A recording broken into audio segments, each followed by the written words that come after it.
All right, first and foremost, give all praise to Yhwh by Shem Yahweh. That's the Most High God of Abraham, Isaac, and Jacob, and his son Hamashiach Yahweh, who we modernly know as Jesus Christ. All right, I want to deal briefly, just a brief reading, and we're just gonna start the lesson with the question: why did Israel reject God as their king? Why did Israel reject the Most High, reject Yahweh or Jehovah, whatever y'all dealing with, as their king? Okay, why didn't Israel want the Most High God as their king? And just pause the video and think about that. Write down your answer. And then we're gonna go through. We're just gonna read 1 Samuel 8 and just one or two precepts, and see if we can get the answer. See if your answer matches up, or does it change, or do you have a little more to add to it once we go through these certain precepts. I want to first start off in the Apocrypha with Sirach 17:17. It says, "For in the division of the nations of the whole earth, he set a ruler over every people. But Israel is the Lord's portion, whom being his firstborn, he nourisheth with discipline, and giving him the light of his love, doeth not forsake him. Therefore all their works are as the sun before him, and his eyes are continually upon their ways. None of their unrighteous deeds are hid from him, but all their sins are before the Lord." Okay, but really that 17:17, "For in the divisions of the nations of the whole earth, he set a ruler over every people, but Israel is the Lord's portion." He didn't set a ruler over Israel because he was going to be the ruler over Israel. Let's look at first Samuel chapter 8, and we're going to read 1 through 20. Now, you know, the context really starts in chapter 7. But just to keep this video under 15 minutes, we're not going to deal with that. We'll just summarize that. You can read chapter 7 on your own, or pause the video and read chapter 7. But what we're reading in chapter 7 is Saul's going to, Samuel is being used. He's going to war. He's the leader at this moment, and he's going to war against the Philistines, and the Most High gets involved. He cries out. He sacrifices. Samuel sacrifices a young bullock. A young lamb, and cries out to the Most High, and the Most High comes out with a thunderous sound to discomfort the Philistines, which allowed it kind of confused them, and it allowed Israel to destroy the Philistines. Okay, and then we kind of, a few other things. And then we kind of come into this moment here where Samuel's getting up of age.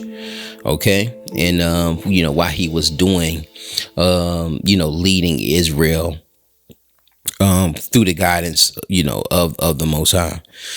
So let's start at 1 Samuel chapter 8 and verse 1. It says, "And it came to pass when Samuel was old, that he made his sons judges over Israel. Now the name of his firstborn was Joel, and the name of the second Abiah. They were judges in Beersheba. And his sons walked not in his ways, but turned aside after lucre, and took bribes, and perverted judgment." Okay, so we see that Samuel has made judges over. He made his sons judges. He's in old age. He's made his son judges, but his sons have went after filthy lucre. They've been bribed with money, and they've perverted certain judgments. Okay, as a judge, they've perverted certain judgments, and this is also an example of you can't expect, your children to follow suit or to do, or just like you said, see generation after generation, just waxing worse. Even in Israel, you see generation after generation just allowing the world to sink in. Like we're a lot more worldly than, and I don't know. But I perceive, all right, this is my perspective. Like, this is my perception. I perceive that we're more worldly than we were when this thing was, beginning in the late 1800s, early 1900s, all the way to the One West era and so forth. I feel the world has sunk in a lot more, and we're becoming worldly and worldly by the year, by the second. So imagine the next generation, that are not under the elders, that are not, that are being led by young people, that don't want to be led by certain elders. And it kind of goes into the same thing that we're dealing with here, of Israel not wanting to be led by the Most High, and definitely don't want to be led by certain individuals, and everybody want to just do things their way. Nobody wants to be corrected. Nobody wants to be judges. And then the judges, but then at the same time, we have judges amongst Israel, just like we have with Samuel's sons, that will take bribes, that will pervert judgments because they're in search in sin also. Let's read verse 4. It says, "Then all the elders of Israel gathered themselves together and came to Samuel unto Ramoth, and said unto him, Behold, thou art old, and thy sons walk not in thy ways. Now make us a king to judge us like all the nations." Okay, your kids are wicked, man. We tried to do this thing with your sons. You kind of getting up there in age. You can't do the job, man. Listen, we need to appoint us a king. Appoint us somebody else, because your sons, they not gonna cut it. Verse 6. "But this thing displeased Samuel when they said, Give us a king to judge us. And Samuel prayed unto the Lord." Now, why is Samuel displeased? Samuel is displeased because he rejected his sons. All right, because his sons was not fit to do that, to be leaders of Israel, because of them taking these bribes. And you see this later with well, no, you don't see. Do you see this later? No. Well, you see this earlier with Aaron and his sons.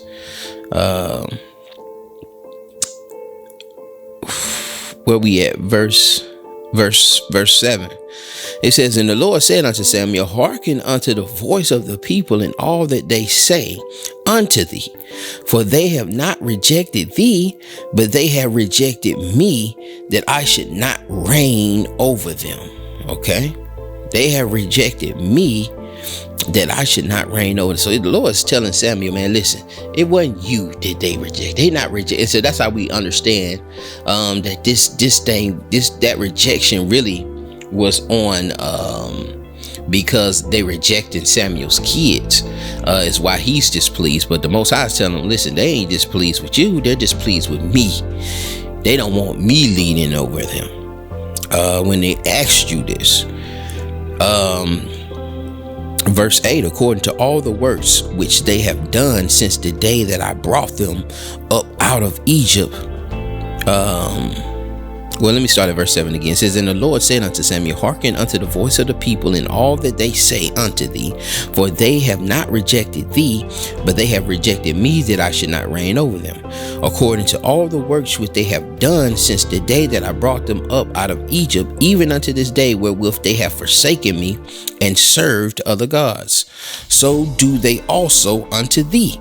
Now therefore hearken unto their voice, howbeit yet protest solemnly unto them, and show them the manner of king that shall reign over them." So telling them, go ahead, do what they tell them to do, but go ahead and give them warning of the type of king that's going to be reigning over them, like what this means for you to have this king and be like the other nations.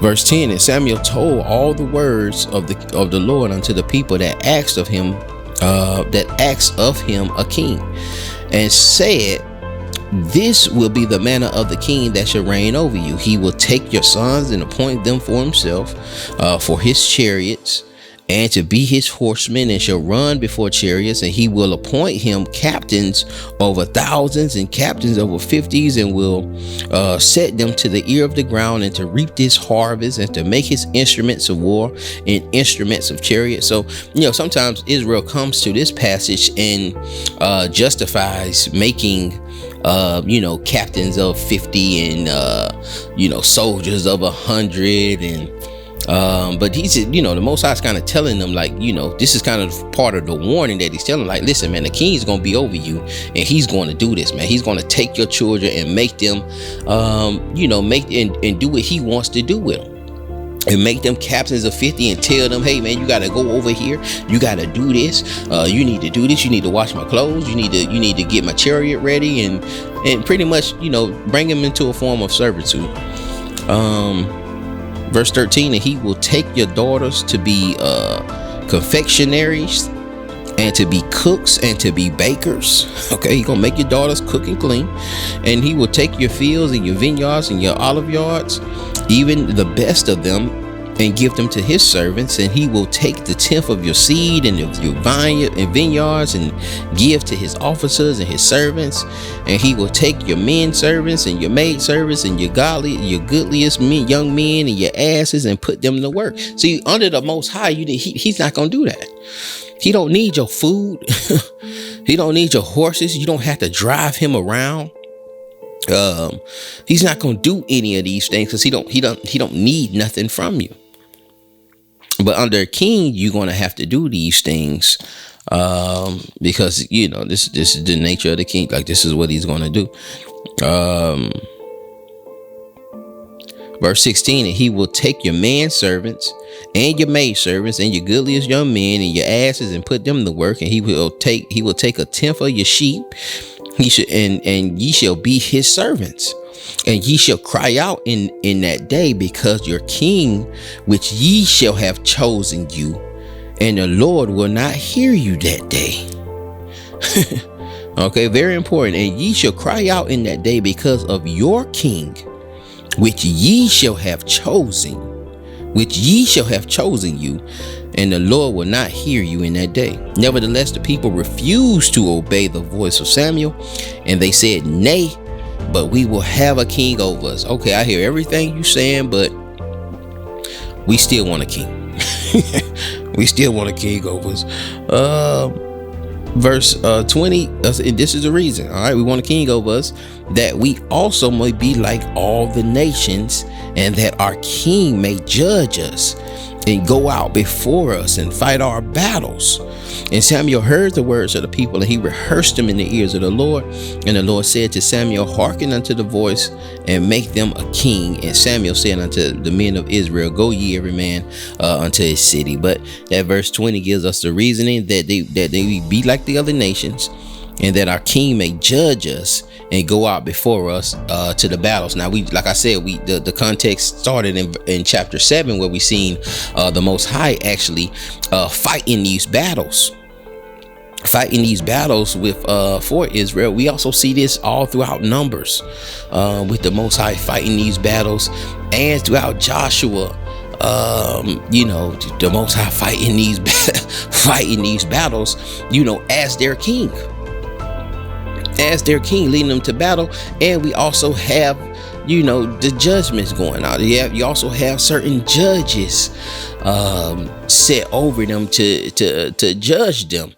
Okay, but that judgment ends up being corrupted, especially with in this particular passage with Samuel's kids, and it ultimately leads them to saying, you know what, man, let's just get us a king over us, and so we can be like these other nations.